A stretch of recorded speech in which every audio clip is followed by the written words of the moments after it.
साहे बंदगी सतनाम सदगुरु कबीर साहब की जय, सब संतों की जय। आज का विषय ये है कि आत्मा के माध्यम से जो कुछ भी उत्पन्न होता है वो नाश नहीं होता है। प्रकृति मंडल और 5 तत्व 3 गुण, इससे बना है शरीर। शरीर और आत्मा का मिश्रण ज्ञान है, जड़ और चेतन का। जड़ और चेतन, इन दोनों से मिलकर ये जीव बना। और कई लोग कहते हैं कि यहाँ पर नाश होता है। कबीर साहब के ज्ञान से आप समझने की कोशिश करें और विचारधारा भी रखें और मंथन भी करें इस बात का, एक साखी शब्द से, कि कोई भी चीज यहाँ पर जब तक जीव आत्मा है 3 लोक में, जिसको काटा नहीं जा सकता, जलाया नहीं जा सकता, सुखाया नहीं जा सकता, और उसको आजन्मा कहते हैं, वो है आत्मा। आत्मा ने जो चीज पैदा करी वो भी आजन्मा हो जाती है। वो तब तक होती है जब तक आत्मा इस 3 लोक में भ्रमण कर रही है। भ्रमण का मतलब ये होता है, ये इसका मूल घर नहीं है। आकाश तत्व जो है, जिसमें 4 तत्व का आधार लेके बैठे हुए हैं, तो उसी प्रकार से इसका मूल आधार आत्मा का परम परमात्मा है, परम पुरुष परमात्मा। तो उसके आधार से ये आत्मा रहती थी, अब नहीं है वहां पर। इसने अपनी इच्छा से 5 तत्व 3 गुण की विचारधारा को उत्पन्न किया और उसमें आकर खुद ही बैठा है। तो कबीर साहब के ज्ञान से ये सिद्ध हो गया है। जो लोग ये कहते हैं कि इस आत्मा का कोई परिवर्तन नहीं है, पर परिवर्तन जड़ का है, आत्मा का कोई परिवर्तन नहीं होता है। आत्मा अजन्मा है, अमर है, और इसी आधार पर इसने जो पैदा किया है वो भी अमर है। वो अमर कैसे है? साहब के ज्ञान के माध्यम से ये समझने की कोशिश करी है हम लोगों ने, और ये विचारधारा आपके आगे भी रख रहा हूं। तो इसलिए रख रहा हूं क्योंकि जितना आत्मज्ञान हो जाए हर जीव को, उतना ही कम है। क्योंकि परिवर्तन अलग चीज है और नाश हो जाना वो अलग चीज है। नाश कब होता है? जब अपने मूल ठिकाने पे आत्मा जब जाएगी तब इसको मुक्ति मिलेगी। शरीर से निकल जाने से मुक्ति नहीं होती है। आना और जाना ये कारखाना। मुक्ति उसे कहते हैं, नाश उसको कहते हैं, खत्म उसे कहते हैं जो दोबारा उसके आगे वो चीज, वो वस्तु ना आए। साहिब की एक साखी है, उसके माध्यम से समझने की कोशिश करें।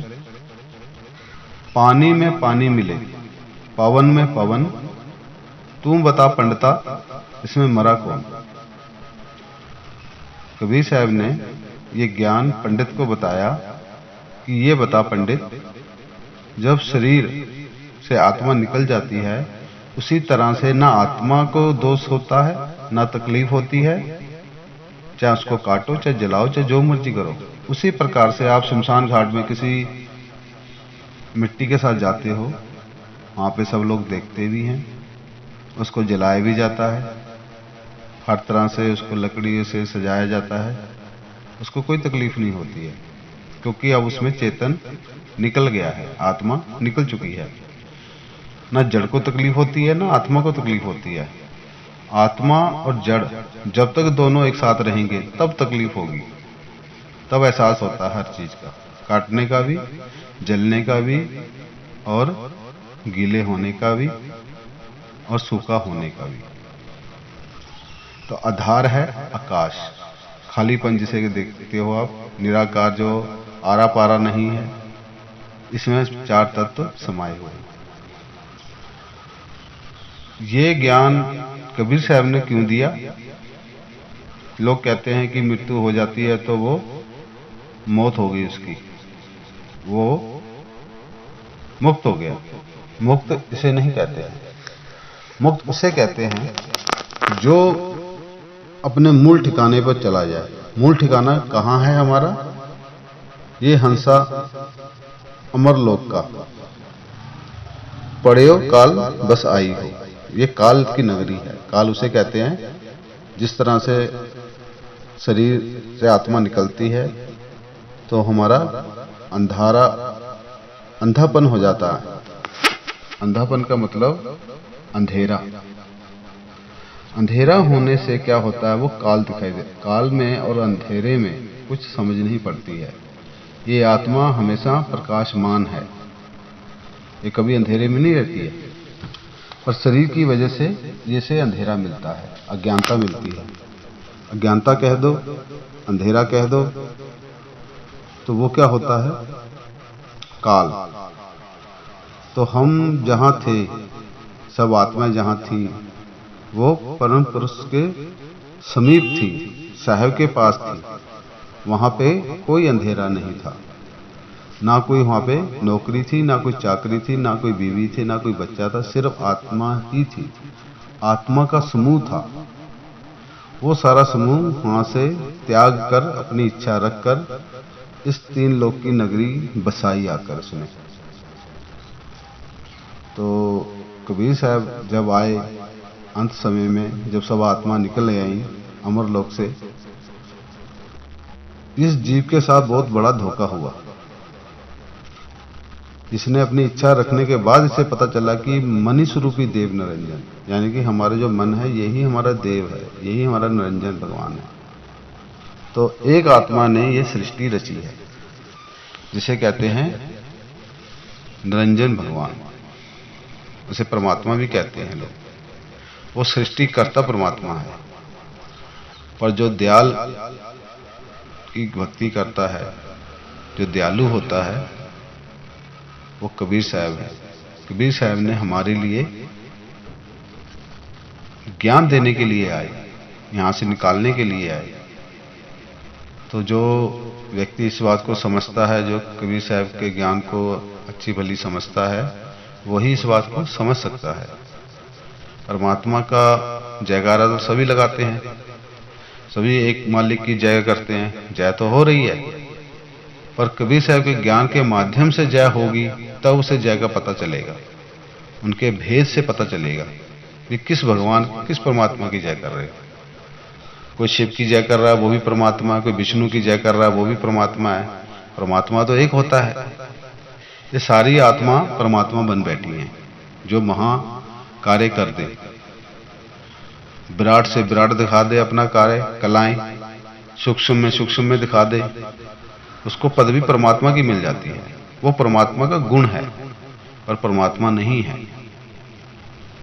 अगर अपने इष्ट को ही परमात्मा मान लिया, वो परमात्मा के घर कैसे जाएगा। और साहब ने परमात्मा की बात करी है, परम पुरुष परमात्मा की बात करी है, इसके परे की बात करी है, भ्रम के परे की बात करी है। ये हंसा तू अमर लोक का पढ़ियो काल बस आई हो। ये काल की नगरी है। काल उसे कहते हैं जीवन और मृत्यु। जीवन मिलना भी काल है और उसको छोड़ना भी काल है। और साहब ने इसके ऊपर और काल की छाप लगाई है, तुम्हारी इच्छा रूपी कल्पना, इसको पूरा करना, ये महाकाल है। तुम्हारी इच्छा ना हो, आप कार्य करो या ना करो, वो क्या होता है, एक सहज हो जाता है, सुख और दुख से ऊपर उठ जाता है। हमारी इच्छा ही नहीं होगी तो हमारे को काल क्या सताएगा। जैसे थोड़ा सा उदाहरण देके मैं समझाने की कोशिश कर रहा हूं।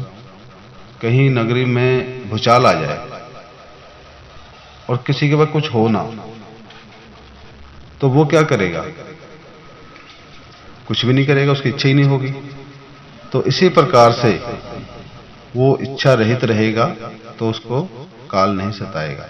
पर शर्त यह है, उसके पास कबीर साहब, सतगुरु कबीर साहब का ज्ञान हो, तब उसको इस चीज की प्राप्ति होगी। और प्राप्ति तब होती है जब वो भली भांति कबीर साहब का ज्ञान को समझ लेता है। समझने के बाद वो इस मार्ग पर चलने लग जाता है। तो सतगुरु कबीर साहब ने वो शब्द का भेद बताया है जो काल रूपी नहीं है। वो कबीर साहब का जो ज्ञान है, जो भेद है वो भेदी गुरु के पास जाके मिलता है। जा अक्षर से अक्षर होई, वह अक्षर को बूझे ना कोई। वो अक्षर की पहचान करनी है जो माया रहित है। किसी मंत्र को जपने से उसको सिद्धि प्राप्त हो जाती है और उसकी महान शक्ति मिल जाती है, मन पावरफुल हो जाता है। वो तीन लोग में कुछ भी कर सकता है, आत्मा कुछ भी कर सकती है, पर शर्त ये वो परमात्मा के घर नहीं जा सकती। परमात्मा घर वो जाएगी जो परमात्मा की भक्ति को जानता है और उसको करता है। बिना जाने बिना समझे उसकी भक्ति हम कर तो रहे हैं, पर मार्ग पर नहीं पहुंच पा रहे। लक्ष्य कब पहुंचता है? जब उसका मार्ग भी पता हो और निशाना भी पता हो। ये हमें संत समाज ज्ञान देता है इस विषय के ऊपर। जब तक इस विषय को आप खोलोगे नहीं, भेदी गुरु के पास जाओगे नहीं, उससे पूछोगे नहीं, जब तक आपका कल्याण नहीं होने वाला है। कल्याण किसको कहते हैं? जमना और मरना, इसका कोई ज्ञान बताए।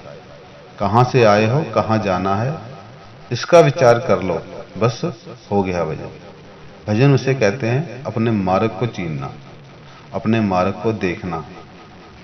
उस परमात्मा का ध्यान करना वही कर सकता है जिसने भेदी गुरु से वो शब्द की प्राप्ति करी हो जो सिमरन नहीं होता।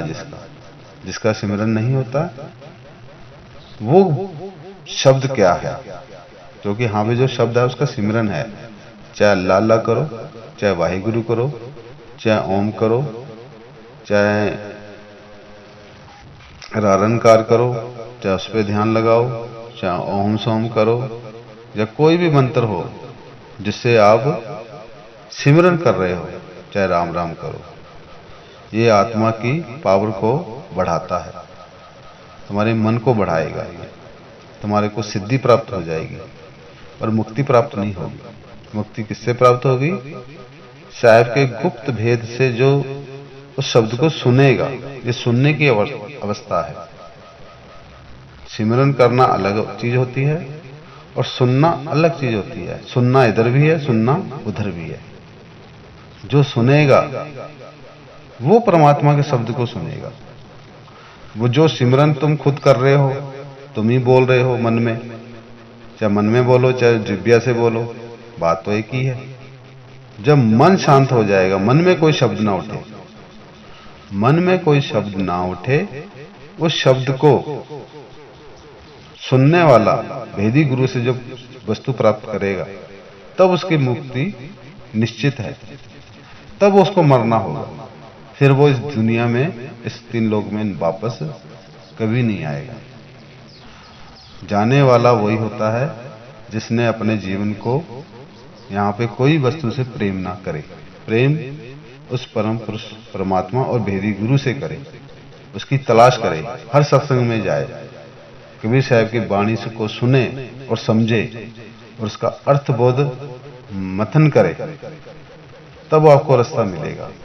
और ये मेरी फुल गारंटी है 100%। जो जीव जिज्ञासु होता है उसके लिए परमात्मा के जाने के मार्ग पर कोई नहीं रोक सकता, उसे कोई नहीं रोक सकता। हम भी इसी तरह जिज्ञासा जागृत परमात्मा ने करी, गुरु सतगुरु की वृष्टि का ज्ञान मिला और मार्ग चीना और हमें वो वस्तु भी प्राप्त हुई और बाकी यात्रा हमारी जारी है। जब तक जीवन है, जब तक उस शब्द का मंथन करते रहना है और उसके ध्यान करना है, उसका सिमरन नहीं करना, उसको सुनना है। तो मैं अपनी वाणी को यहीं विराम करता हूँ। मेरा सुनाया हुआ सतगुरु का ज्ञान जो मुझे मिला, गुरु बैराग साहब ने दिया, वो मैंने आपके आगे रखा और आपको भी सुन के इसका आगे बोध हो और इसका विचार करें। साहे बंदगी, सतनाम, सतगुरु कबीर साहब की जय, सतगुरु मदन साहब की जय, सतगुरु बैराग साहब की जय, सतगुरु साधु सरन साहब की जय, सब संतों की जय और गुरु साध संगत की जय। साहे बंदगी, सतनाम।